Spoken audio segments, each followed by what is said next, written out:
So last week we shared an episode where I was asking a question I had about my own life. Why did I take all these drugs, Adderall, Vyvanse, Concerta, Ritalin, for 20 years of my life?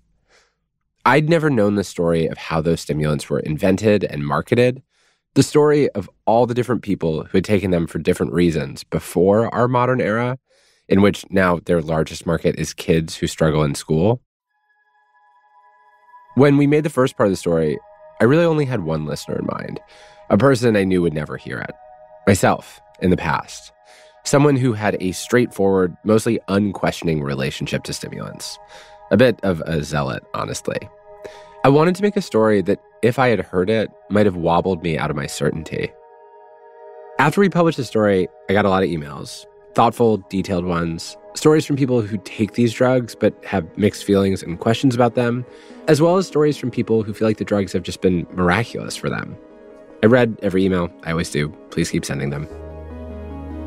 This week, I have a different story for you about a person with a very different mind and a very different relationship to these compounds. Yeah. Okay. Hey, can you guys hear me? Hi. Hi. Yes, although I just moved the ear pod and now I can't hear as well. Hold on. Bianca Harris, a trained pulmonary and critical care physician. She was connecting with us from her home studio just north of New York City. The lights are very bright, though. This is not like a stimulant twitch that you see going. It's the lights.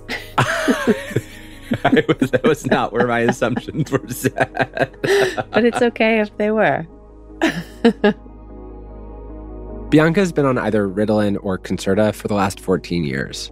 In Bianca's life, stimulants show up pretty late, but her story begins well before they do, in her childhood, when she's just a very small kid going through an immensely scary and confusing medical experience. Can you just tell me the story of your brain as you understand it? Sure. My story is a little bit different, I think, than a lot of people who may be listening to this. I had a brain tumor when I was 8. And it was thought to be a pretty slow-growing tumor that I probably had for most of my life. But when I was probably 7.5, I started having episodic headaches. And funny enough, nobody really took them seriously. And they were very intense, but very short-lived. So I would have them and sort of clutch my head, and then they would go away and I would be fine and go play.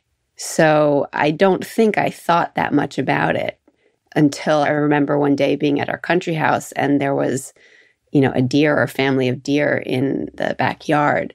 And the whole family got up to go to the window to see. And I got up and I fell right down. Oh. And that was very scary to me. And I could not stand without assistance. And I think that night is when I started throwing up. And at that point, my father was a physician and my mother, who was a nurse at the time, they were clearly fearful, but they had very different approaches to listening to me in the 3 months leading up to it. My dad very much did not want to see it, and my mom did. And actually, at some point later, she told me that was the beginning of the end of their marriage. So no pressure. Because of the way they reacted to what was happening to you? Yeah, she felt like she knew something was terribly wrong, and he thought I was crying for attention. Oh, wow. Yeah. Talking to Bianca, it's very clear that as a kid, a fundamental lesson she learned was that it was bad to cry for attention, which gets at something really complicated about people. When someone's in pain or they're sick, we can have two responses towards them. One is sympathy. We might offer them compassion. The other, though, is we might just feel annoyed. This pain the person is complaining about. Is it real? How real is it? And Bianca, as a kid, decided very young, maybe without even realizing it, she didn't want anyone asking those skeptical questions about her. So she didn't complain. She doesn't complain. When she does describe a painful experience, she's careful to contextualize it, to hedge, to acknowledge that it only lasted for a little while, or that she knows how lucky she is in other ways. I'm saying this now because you'll hear it in this story, and because in some ways, this is a story about pain that gets acknowledged and pain that doesn't. Bianca remembers that it was months of headaches before her father took her in for a brain scan. But when he did, they quickly found the tumor. The surgeon, Fred Epstein, came down, and I did see Fred speaking to my father, looking at the films, and I saw his head kind of drop. My mom had been with me, and then they switched. And my dad is the one who said, you're going to have a little operation, to take something out of your brain. And I can only imagine what kind of guilt he probably held for not having recognized it sooner. Because at that point, it was a pretty dangerous situation. I see. And did you understand when he said you're going to have a little operation, but that involved your brain? Like, what was your reaction to that emotionally? At the time, my dad was a physician, and I really prided myself on being the perfect patient. And so it was scary, but without understanding the implications of what was happening, I had the opportunity to perform and be really good and make him proud at the hospital where he worked. I remember swinging my legs while I was sitting on the gurney. And in fact, we went to pick up my sister afterwards. And I remember running up to her and saying, I have to have an operation. Like excited? Yeah, like excited. Bianca remembers the day of the surgery. She remembers that the girl in the bed next to her had a brain tumor as well. She remembers the anesthesia mask being placed over her face, and she remembers being afraid they would start the surgery before she was actually asleep. While she slept, the surgeon removed a golf ball-sized tumor from her cerebellum. When she woke up, her favorite unicorn puppet was at her foot, and she felt comforted by that. So what was the point? Like, at some point, presumably, they send you home, you recover. Like, at some point, it's like, this is fixed. This is over. This is a thing that happened. When does that happen for you?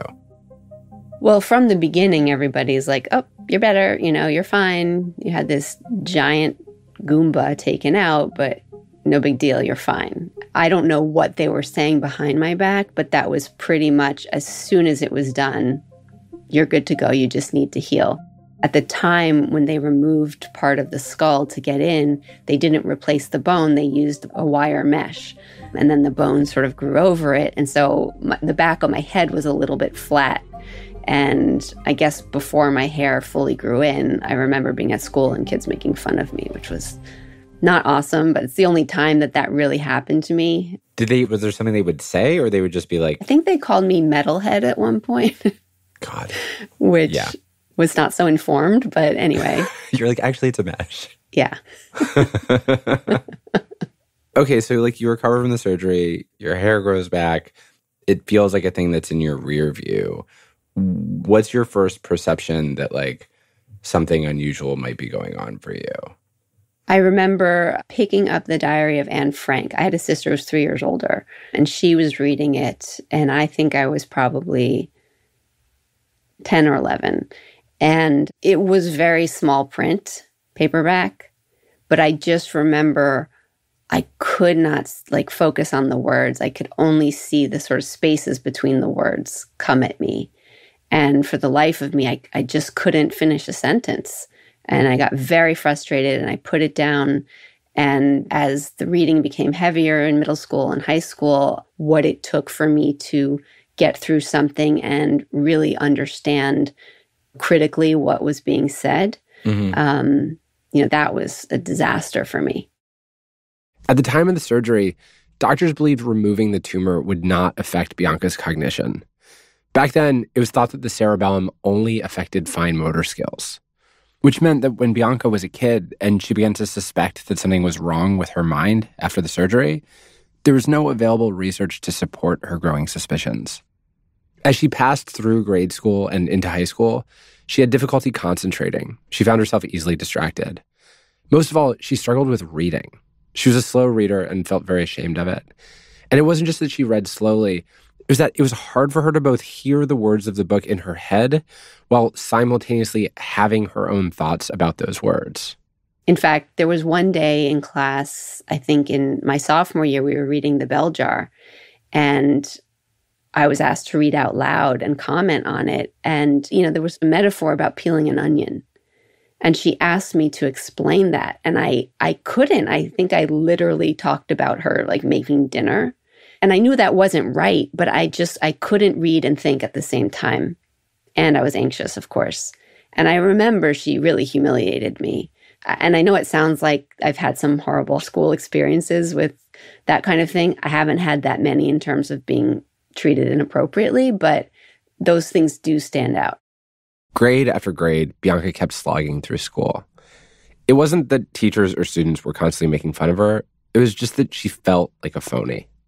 On the inside, I had developed a sense of, I guess, self-loathing, for lack of a better word. Because your identity was that you were a smart person and people thought you were a smart person. And then you were having this experience, which is that reading and reading comprehension felt like they required kind of like squinting mentally in a way that did not comport with your idea of a smart person. Yes, especially because my sister was a heavy reader. My dad was a heavy reader. And I just thought, those two people are really smart. This is not easy for me. And what ended up happening was that my way of dealing with that ended up being some degree of procrastination, both out of fear and because if I could get myself scared enough, then I could focus. Right. So I would often wait until like 1 o'clock in the morning of the day an assignment was due to do the work. Right, because the adrenaline of the fear gives you like a little boost. Yep.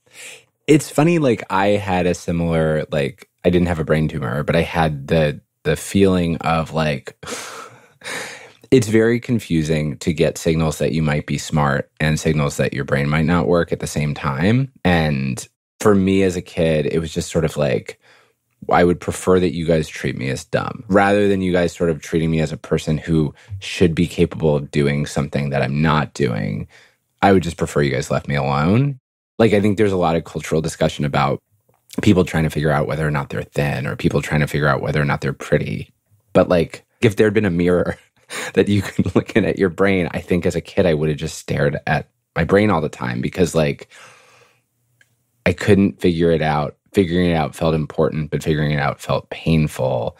And the adults in my life were very preoccupied with whether or not I was doing a good job being smart or whether something was wrong. And it's funny, hearing you talk about it helps me remember just how painful the confusion was. Yeah, I mean, I can totally relate to that because every moment alone or in comparison to others, you try to like decide once and for all, am I this or am I that? Yeah. What was the cruelest story you told yourself that explained it at the time? Well, I didn't believe I was smart. At that point, I was sort of almost hardwired to think that everything I had done was out of luck or charm or, all the other things that people with imposter syndrome tend to do, which is denigrate your abilities and merit and basically attribute any of your successes to kind of external factors. Right. So I was a master at that, which also made me feel really bad about myself. Bianca graduated high school in 1993, about a decade before I did. The wave of stimulant medications that I would boogie board in on had not yet arrived in time to catch her. So she had to get through this without medication. She also had to get through it without a diagnosis. A diagnosis is such a tricky thing because it's both a story about ourselves we can use to understand our own minds, but it can also be a label that limits what we believe we're capable of. These days, my bias is to think more about the downside of a diagnosis.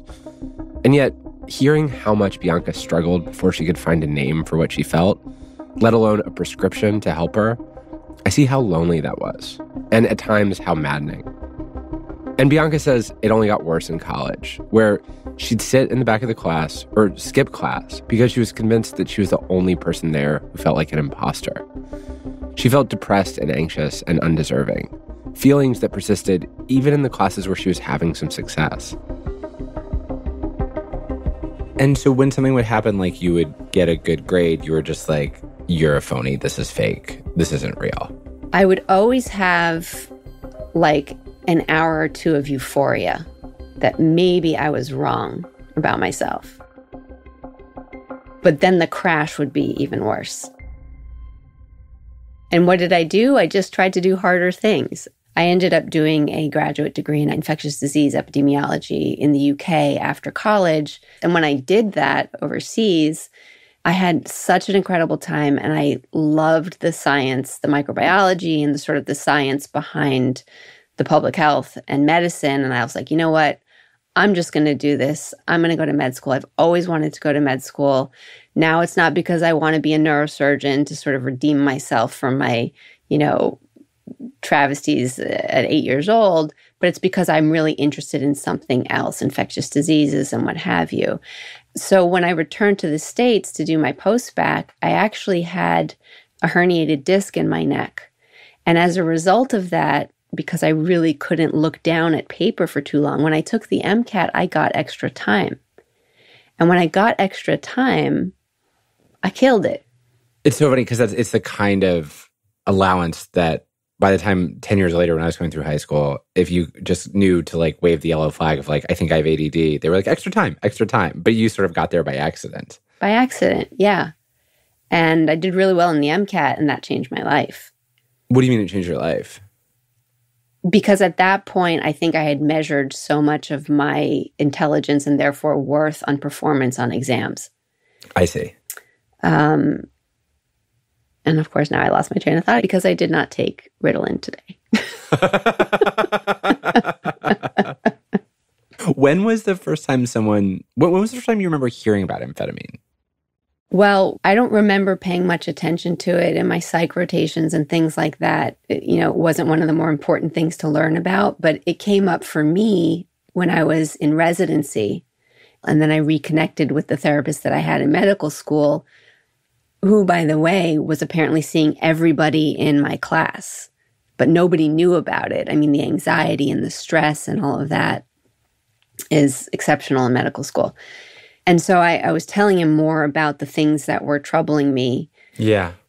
And that's when he brought up the possibility of a stimulant. And what did you think? I think I took a minute and I wasn't sure because I didn't want to take anything. I just sat on it. And then I was really struggling one day and I was just sort of like, fuck it, let's try it. Bianca was a fellow in medical school. She was 34 years old. Her therapist gave her a survey to test for adult ADHD. This was a test Bianca took with complete confidence and passed with flying colors. And with this ADHD diagnosis, she got access to a stimulant medication, Ritalin. For her, this compound was a revelation. If you're someone who struggles to concentrate, taking one of these drugs for the first time, it can feel like someone has just pulled a clump of cobwebs out of your brain. It was remarkable because I never realized that there was a sort of a physical feeling behind my eyes that when I did take the stimulant, changed. So, there's this sort of stereotypical way of speaking about it as, the shades going up or putting your glasses on. But I felt it behind my eyes in a way that I don't feel with coffee. What do you mean? So, when you say behind your eyes, you mean the fog in the front of your brain behind your eyes? Yeah, it's almost like it's boggy back there. Mm-hmm. And it gets sort of cleared and dried out, and then I can think more clearly. But there's a real noticeable difference in how I sort of physically feel in my head. That's not a very eloquent way to state it, but it is different from something like caffeine. Yeah, I remember. Yeah, it's sharp and it's bright. Coffee feels like the image in my head of coffee is when you're in a music studio and there's a board with all the levels on it, the sliders they slide up, and coffee feels like you take all the sliders and you slide them up a little bit. And for me, what amphetamine felt like when it was good was 3 or 4 of the sliders that I really needed got pushed all the way to the front. Yeah, I like that. I didn't feel high, though. I just felt right. And so what was the primary feeling when you had that experience from that chemical? The emotional feeling of it. I mean, not the chemical feeling of it. I mean, it was love. It was I can't believe I've been putting myself through this. My brain actually does work, and maybe I've been replicating this kind of neurochemical activity with fear my whole life. And I chose critical care because that keeps me, on the edge of my seat, and that really works for me. Yeah. But it was such a relief. Did you feel upset that it had taken this long to find something that helped you? Devastated. Yeah. First there was the relief and the love, and then there's sort of like, oh, but why couldn't this have happened sooner? And because I had really tried to get people to listen to me. Even in my program, I had tried a few years earlier. I went to my program director and said, listen, I'm having a really hard time keeping up with these articles. You know, I have this history. I've always wanted to get neuropsych testing. I don't really know how to go about it. And he said he would get back to me.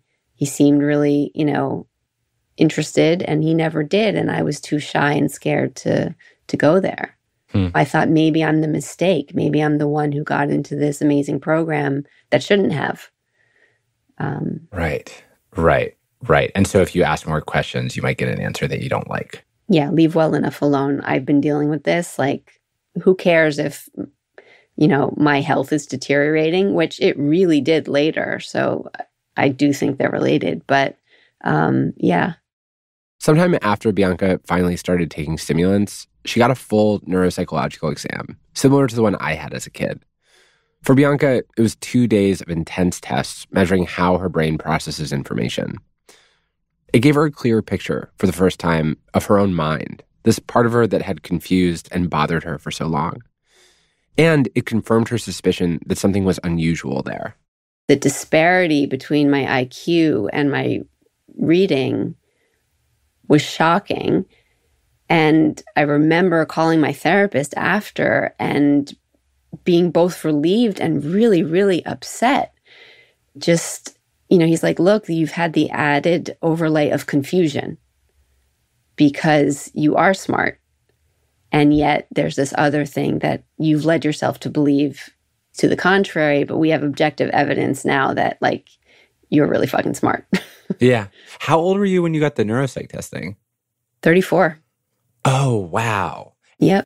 And if you want to know how crazy some of these numbers can be, and you can still be successful, my IQ was in the high 90s in terms of percentile, and my reading rate for comprehension was in the second.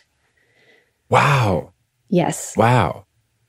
So that means that 98% of the population can read faster than I do for comprehension.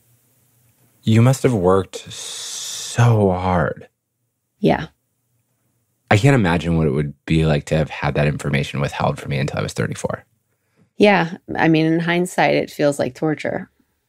I'll be honest with you. I mean, I've had a great life and opportunity, but when I think about the number it did on my self-confidence, yeah, it does make me sad. Nobody wants to hear you complain about stuff like that when you're in the honor society or whatever. Like, it doesn't make sense to other people. It doesn't make sense to you. And you can really, like, twist a narrative around it that's wrong, but it's all you can do to make sense of a confusing situation. That neuropsych report that Bianca received, at this point, it was more than a decade ago. And the science trying to understand what is happening in brains like hers has actually inched forward since then. Just last month, Bianca got in touch with a group of neuroscientists who study the cerebellum and who are now looking into adding Bianca as a case study. We spoke to one of those neuroscientists, Dr. Anila DeMello, and she helped me see something that Bianca had been trying to articulate. When you meet Bianca in person, she looks, and this is a word I've come to understand to be extremely loaded, but she looks very normal. She looks like a doctor who lives in a nice house with a nice husband and a cute son in the suburbs north of New York, which is true. But what you can't see evidence of her childhood tumor. You also can't see evidence of her adulthood bout with breast cancer. That one hit when she was pregnant with her son. You can't see that a year after her child was born, she had to have surgery again, followed by chemo. And throughout most of her struggles, her continuing preoccupation has been the problem of her own mind. Fogginess, headaches, and inability to focus without the help of stimulant medication. Pretty much everything Bianca has grappled with is in some way invisible, and so not always believed or taken seriously. Women are less likely to be diagnosed with ADHD. Doctors are less likely to detect it. Even, apparently, in a case like Bianca's, where her medical history is anything but normal. This neuroscientist, though, Dr. DeMello, actually looked at a scan of Bianca's brain and saw something closer to what Bianca sees.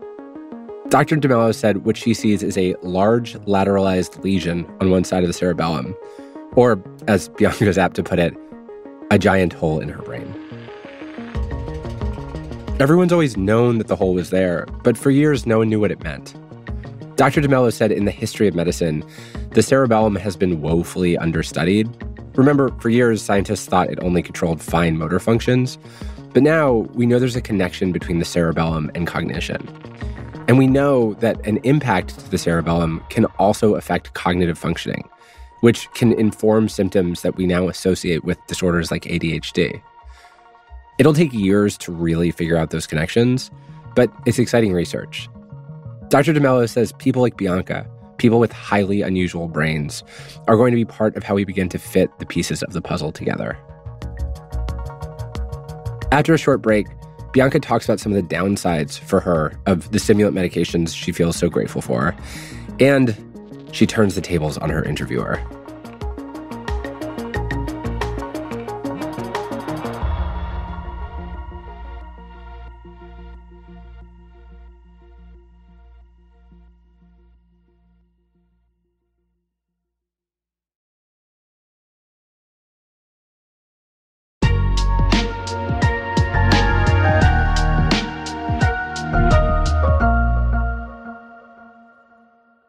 Welcome back to the show. So before the break, Bianca had told me the story of her own mind and of learning to live in it. What follows is a bit different. I had a question about the downsides of stimulant medication for Bianca, but from there, our conversation went in a direction I really didn't expect. She actually ended up gently challenging some of my ideas about my own story. I'll just play you what happened. Did you feel then or now that there were trade-offs to stimulant medication for you? Were there downsides? Yes. I felt a little edgier. I remember if I were arguing with my husband, I just, knowing how it is to have, a mature argument, I was a little quicker to sort of snap. A few times I think, used it for the wrong reasons. Like if I just wanted to stay up later socially, I might take it, but not for the purpose of work.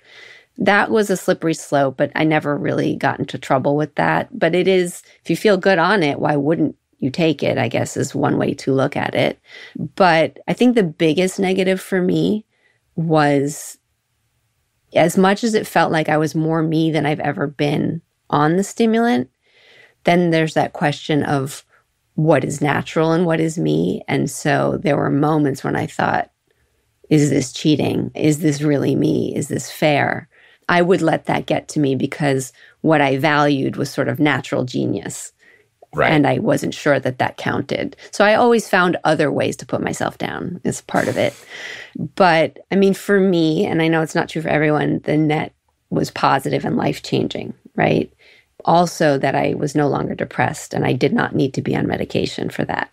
So that, I think, is hard for me to forget about when I speak about some of the negatives. Yeah. Because that was so overwhelmingly positive. It's funny, one of the personality traits I'm trying to correct in myself as I get older is not to just be like a zealot for whatever my new opinion is. And I think like 5 or 10 years ago, I was kind of like a pro-stimulant zealot. And then like when I stopped taking stimulants, I was like kind of an anti-stimulant zealot. And now I just feel like a confused person, which is a more honest position to be in, I think. But sometimes my critique of these drugs is that for some people, boredom some of the time can be really useful. That like it can tell you that you don't like what you're doing and maybe you shouldn't do it. And that there's people I know and a person I've been at like a long time ago where like I had jobs that I found unfulfilling where it was hard for me to do the work. And I think what I ended up doing was like taking a medication to be able to do the work. But like in retrospect, it felt kind of dystopian to be like, oh, the job you don't like there's a medication for that that'll keep you there longer. And it'll turn off the parts of your brain that tell you not to. And so sometimes when I would think about this stuff and I would think about friends who are still taking it, I'd think like, well, maybe maybe there's a cultural message around this drug, which is telling you you need to take a drug or a medicine or whatever, a molecule. But maybe you should just choose a different life than the one that you would only have assisted by this. But then when I hear your story, I'm like, well, you should be doing what you want to do. And if you feel like there's ways in which you love your brain and there's ways in which your brain makes you suffer, and your brain sometimes is an obstacle to the things you want to do, and that this medication helps you, like when you say like, oh, it helped me love my brain more, that's like that feels really meaningful in a way that I don't know what to think of. Well, it doesn't have to be binary, I guess. Like all these things can be true. You can be conflicted about it and you can make choices around it. And it's so individualized, right? You can have some days where it's working for you, other days where it's not. You know, keeping yourself in check and staying authentic and making the right choices. But to your point earlier, I mean, it is challenging. Everybody would like to feel the best that they can feel without taking something. I think that's probably true because there are side effects to everything. Yeah. But I can tell you, since I was 34 when I was diagnosed, at 36, my husband and I started to try to have a family. And it was gut-wrenching for me to go off of it. I had just been given this toy that I had been yearning for my whole life.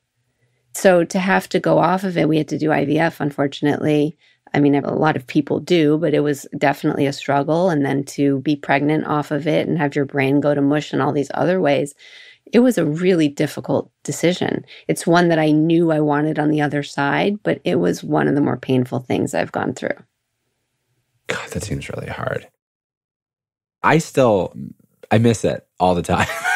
But I don't know. I think for me, everyone has to make these choices. And like, for me on balance, I think the trade-offs were bad, but I still miss it. But what do you think your life would have been like if you hadn't taken it? You know, it sounds like you really needed it at the beginning. I guess, how do you think back on your life and how it might have been without it? I don't know. You know, I think there's a version of my life where I'm like really frustrated. Because for you, the way you handled the mixed messages you were getting about your own worth or potential was to just like force yourself to try and to excel and to just like sort of make up the difference with hard work. And the way I handled those things was to not try. Like my college GPA at one point was 1.9, which is like kind of astounding. Like it's kind of hard to get a 1.9. And like, I think there's a version where I would have ended up in a job that I didn't find terribly fulfilling and suspected that I could have done something I found more fulfilling. And I think like, I know a lot of bright people who have not gotten to exercise their intellect in the most rewarding way. And some of them anyway have a really hard time with bitterness, and I understand why. And I think I can imagine all sorts of stations like that for myself. And I was in a lot of them for a while, you know? I feel like now, if my brain is kind of like, this is such an obnoxious thing to say, but you've been really candid, so I'm not going to worry about being candid myself. Sometimes I think of my brain as like a fussy, imported sports car, where like it could go really fast some of the time, but it's usually in the shop. And I think now I've figured out how to use my brain in a way that mostly works. And I figured out how to make peace with the ways in which it doesn't work the way I wish it would work. And that it's like not a computer. It's like a living thing. For me, the hard thing is what I've gotten here. I've like sworn the stuff off, but I did a lot of work that I'm proud of on it. And like, did the drug help me learn how to not take the drug? Like, I don't know. I know that I was taking it past a point where it was useful. I know that I was taking it with less restraint than you were. And I know that it was part of a larger constellation of like how I was medicating and self-medicating that didn't work for me. But it kind of feels like the humility you have to have about your own life and about not knowing what the choices you didn't make, where they would have led you. I can't say like, oh, I wish I'd never found it. I wish I'd never touched it. It was all bad. Like, it was just complicated. Yeah. And like, it never occurred to me that I could not take it or that I could think about how I was taking it. I only ever saw therapists who were either like, would you like to have more? Or do you want to just try a different drug? But yeah, I think my regret is not whether I took it or not took it. My regret is that I didn't take it mindfully. Like, I didn't take it thinking very hard about what taking it correctly would mean. I just thought like, I'm tired of feeling stupid. This makes it easier. It makes me feel better. And anyone who tells me that I should think about this harder is like not getting it and offending me. And I wish I'd been able to have a more thoughtful conversation about it, but I wasn't. I stopped taking it about the time in my life where you started taking yours. And like, I feel grateful for what I got from it. And I feel grateful that I stopped it. And I think I wish that you got to run your life more times so you could see what other choices would look like. It sounds like you are also missing agency a little bit. I mean, I think that happens to kids who are put on it, and maybe it has to be that way, but that becomes confusing. And it's how could you not go down the what if rabbit hole? So I could see myself in the position that you're in now, had I been diagnosed as a teenager, to be asking those questions and taking a break from it to really see what I was all about. I think it's okay to change. And part of that change is based on the experience that you had. It's just different for everybody. And you can't separate from fads and trends. And of course, there's overuse. And of course, there's sort of unscrupulous providers and uninformed parents. But the individual cases can be made in ways that can't be refuted. And yours sounds like it probably did help you in a way that was right for that time. And you've explored it and since realized that it's not right for you now. And that's great. I mean, that's maturity and reflecting on your life experience. Yeah, I think so. It's funny to be in the position of doing this job where I sometimes feel torn between wanting to be like, here's my collected notes of being a human being up until this point, and here's everything I've figured out. But please don't listen to me too much because I've written them in pencil. I've changed them a lot. 5 years from now, I might have a really different opinion. Yeah, it's scary because they're individual choices, but they're made in the context of a culture. And when I was on amphetamine, I would have friends who were smart but frustrated by their own minds. And I wouldn't tell them to take it, but I'd tell them how much it was helping me. And now I have friends who take either stimulant medications or other medications where I'm like, oh, I see my struggles in you. And I'll tell them my story conspicuously. Like, the desire to influence other people, unfortunately, is very strong in me, even though I hopefully have like more intellectual humility than I used to. But that's a good trait. I mean, it's a trait. It's a trait. There's no part of me hearing your story where I think I know more about this person than they do, and they should do anything other than what they're doing. Like, it's. I find your story powerful for that reason. Well, I appreciate that. But I mean, I do think about it a lot. I sort of check in with the balance on many days.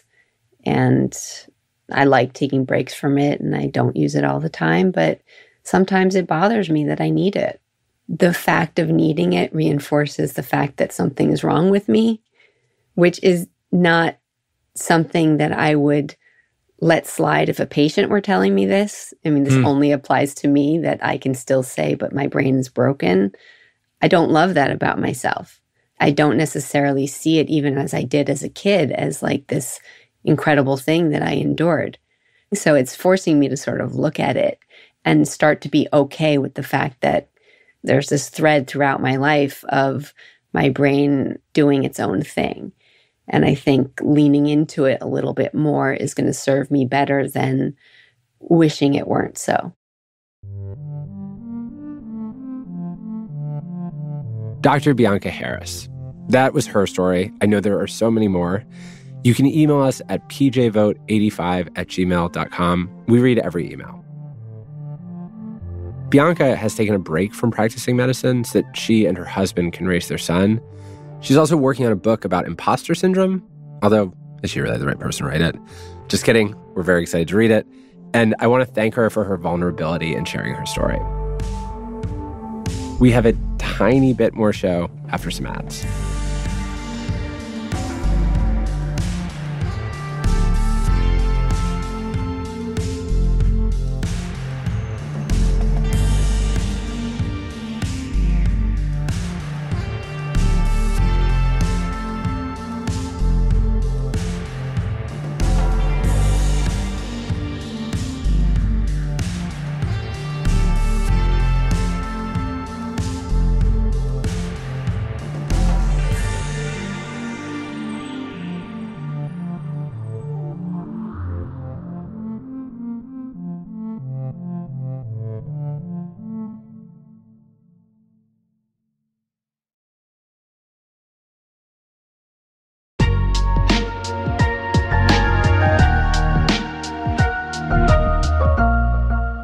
Okay, so sometimes on the show, we have recommendations.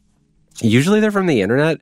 This week, I have a very specific recommendation that is only really useful if you live in Brooklyn, New York. I'm sorry. This is unpaid. There's a sandwich shop that I really like that just opened called Sea and Soil. It's at President Street and Columbia. I really love this place. Part of the reason I wanted to mention them on the show is because they told me that people keep coming into the store and telling them that they have opened in a cursed location where every business closes and that they would like people to stop saying that to them because it's scary. But basically, they're a worker-owned sandwich shop, which means when they hire someone, that person, after I think a year, becomes a full voting part owner of the shop. They also do sliding scale prices, which I think is cool. But the main thing that I really like about the sandwich shop is just the quality of the sandwiches, which are extremely delicious. I keep going in and ordering the sandwich called the Wren. It's just like a really, really good chicken sandwich. I can't pronounce any of these ingredients. Cumin paprika roast chicken. I could already be off. Aji verde. That sounds like a person. I don't know what it means. Please don't email me and tell me how wrong I am. Aioli, which I can say. Red onion, which I'm familiar with. And greens on S&S focaccia. S&S, like Sea and Soil focaccia. They make it on site. It's really good. They keep telling me to get stuff that's not the chicken sandwich. I keep getting the chicken sandwich. You can do what you want, but I would get the chicken sandwich. That is my recommendation this week. Sea and Soil in Brooklyn. Go get a sandwich. Pay what you can.